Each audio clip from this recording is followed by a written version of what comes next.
students, my name is Dr. Amit Vats, Assistant Professor in the Department of Mathematics, ABESIT College of Engineering.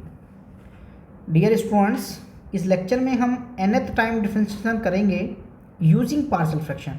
इसीलिए हमने इससे पहले वाली video में ये समझा कि किसी फंक्शन को कैसे सेपरेट किया जाता है, उसके पार्शियल फ्रैक्शन कैसे किए जाते हैं।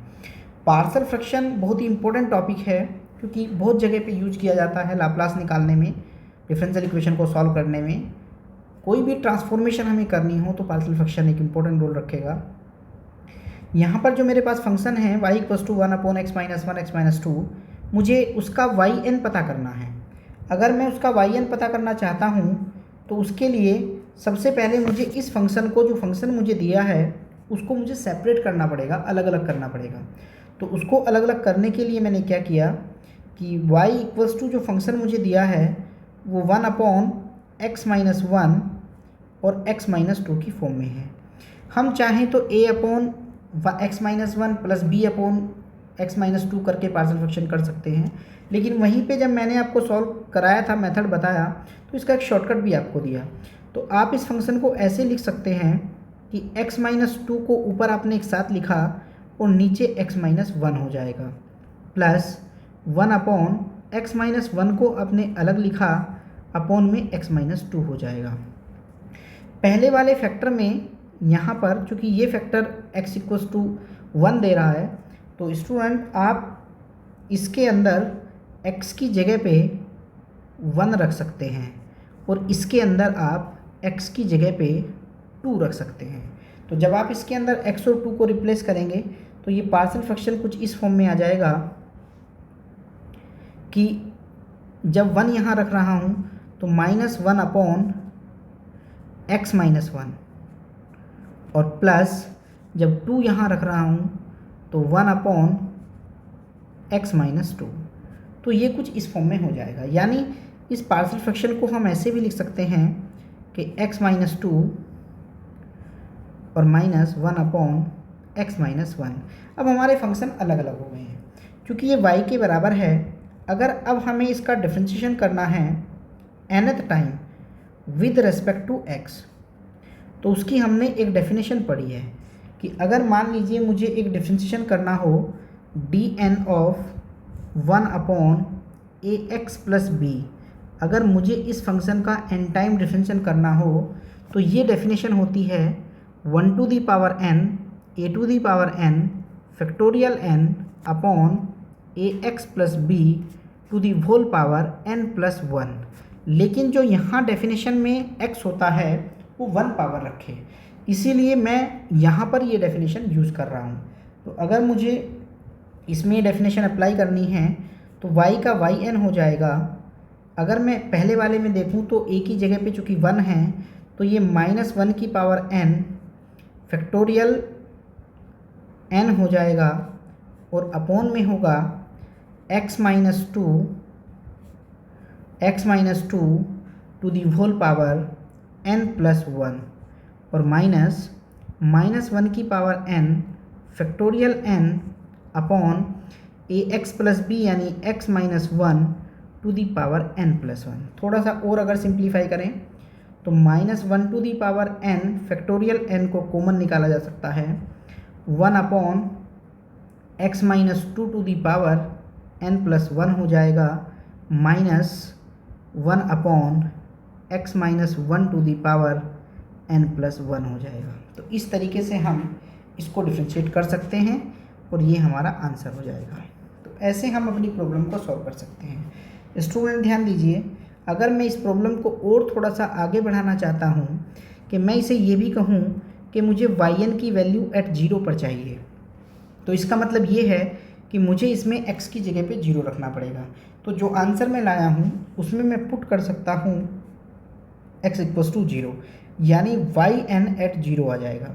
तो yn एट 0 का मतलब हो गया -1n फैक्टोरियल n 1/x की जगह 0 हो जाएगा, -2 टू दी पावर n+1 और माइनस इसमें भी 0 हो जाएगा, -1 की पावर n+1।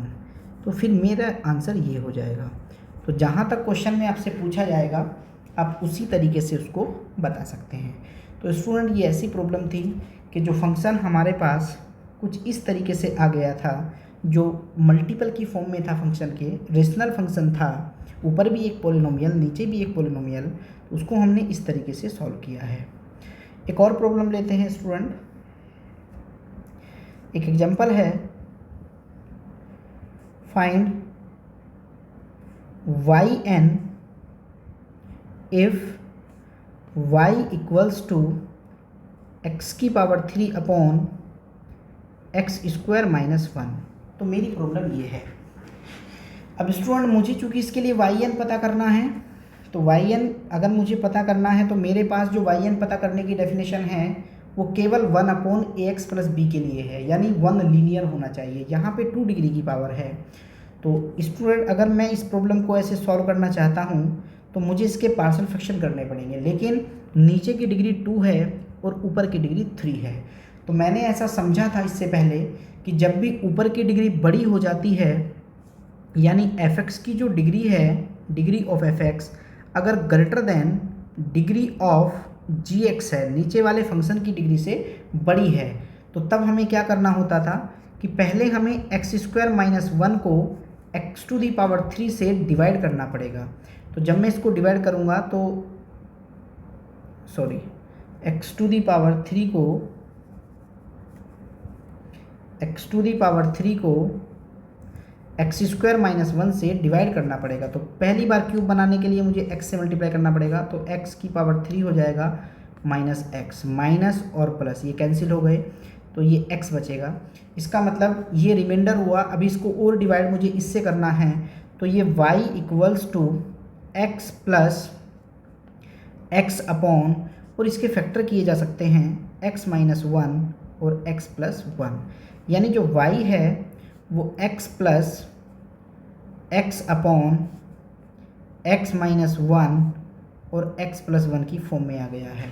अब स्टूडेंट सबसे पहले अब मुझे क्या करना होगा, मुझे इस फंक्शन के पहले पार्शियल फ्रैक्शन करने होंगे। तो मैं इस फंक्शन के पार्शियल फ्रैक्शन निकाल लेता हूँ।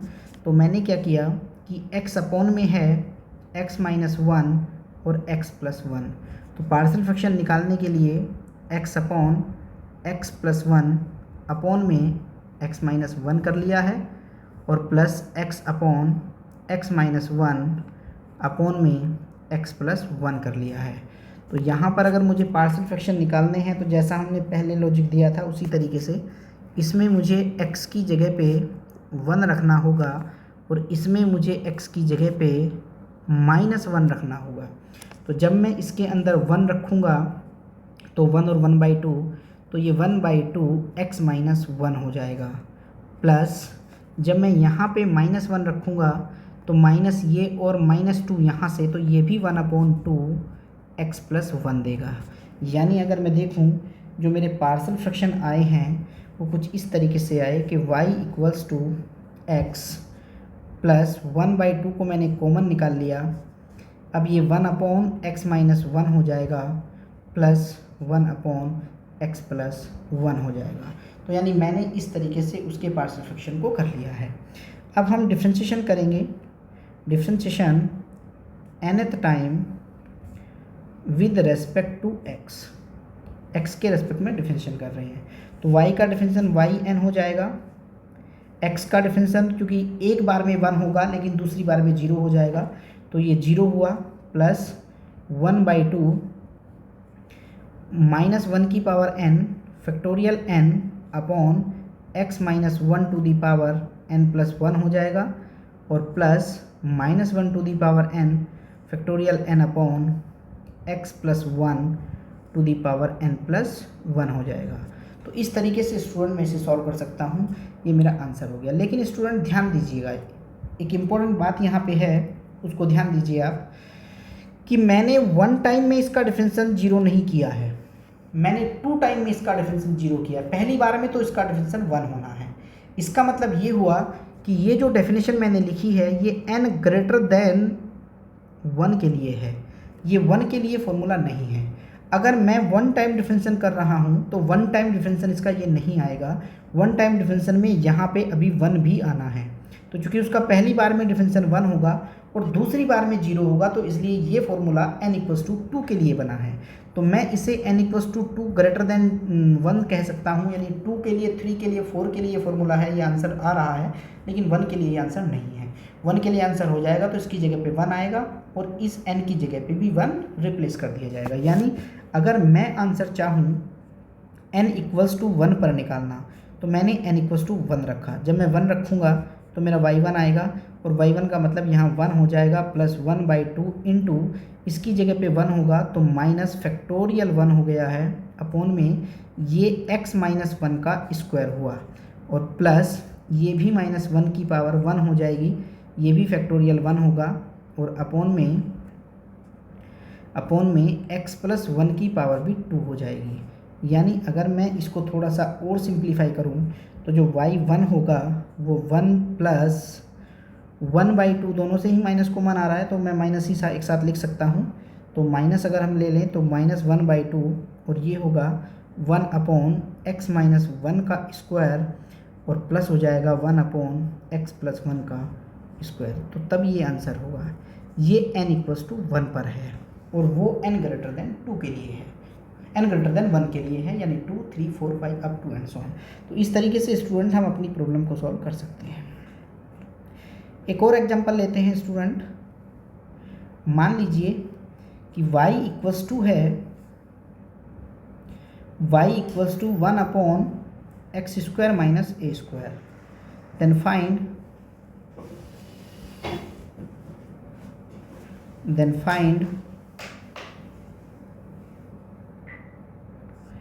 yn। तब हमें yn कैलकुलेट करना है। तो अगर yn इसका कैलकुलेट करना है तो चूँकि क्वाड्रेटिक फंक्शन के लिए तो नहीं होगा, तो इसीलिए हमें सबसे पहले उसके पार्शियल फ्रैक्शन करने पड़ेंगे। तो y equals to 1 upon x square minus a square को x माइनस ए और x प्लस ए की फॉर्म में लिखा जा सकता है।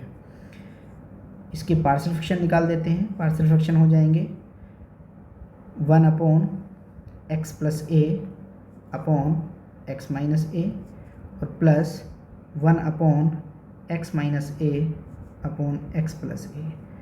तो इसके अंदर हमें क्या करना है, ध्यान से देखिए। इसको मुझे x की जगह पे a रखना पड़ेगा और इसमें मुझे x की जगह पे माइनस a रखना पड़ेगा। यानी आपकी जो वैल्यू आ रही हैं y इक्वल्स टू, जब मैं a यहाँ पे रखूँगा तो 1/2a into x minus A हो जाएगा, प्लस 1 अपॉन इसमें माइनस ए हो जाएगा तो minus 2a into X plus ए।